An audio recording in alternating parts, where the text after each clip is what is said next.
اولین ولاگ تمیزکاری خونه این قبلشه. بریم با هم تمیزش کنیم. اول از همه ظرفای عادی رو شستم و بعد رفتم سراغ مایتابه ها.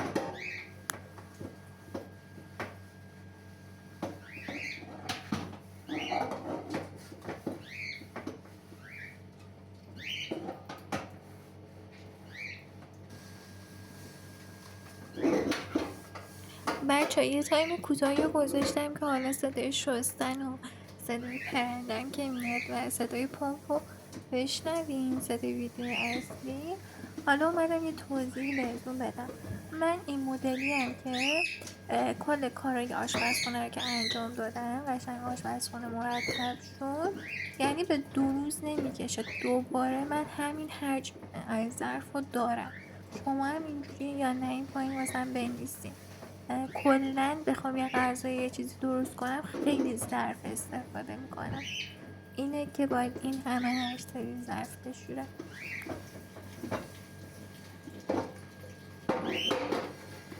دوستان بعد از اینکه ظرفا رو کفی کردم شستمشون و اطراف رو پاک کردم. اینم بعدش همینقدر تمیز و براق.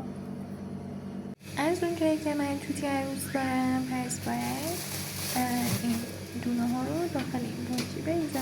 برام خیلی راحت تره.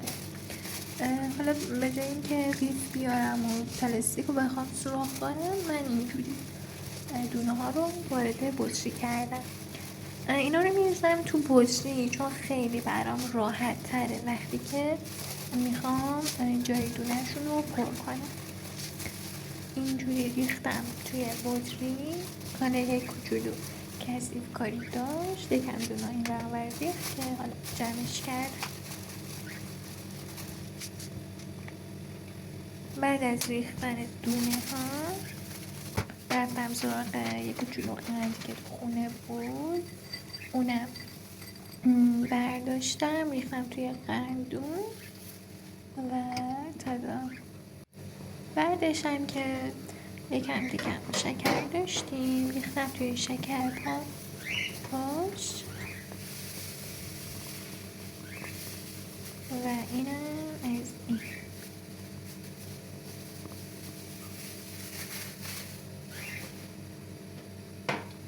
اینم از شکر. مرحله بعدی که باشه جاروبرداری کردن اینجا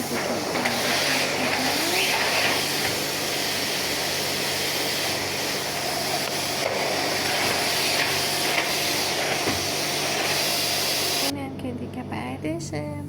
این وسط ها جاتون خالیه بستنی هم خوردم. جاتون خیلی خیلی خالی. وقتی که انرژی گرفتم خنک شدم رفتم سراغ گردگیری. حالا من از شپاکن استفاده کردم، چند تا پیس زدم روی میز و با دستمال پاک کردم.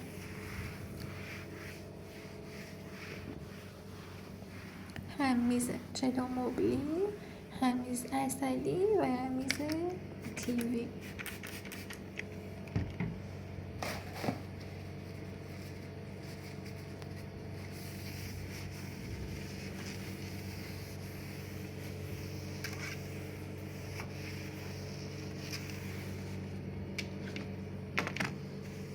بعد از گردگیری رفتم سراغ آستر پرده پذیرایی، کندمش قشنگ توی آب ریزوندمش و شستمش.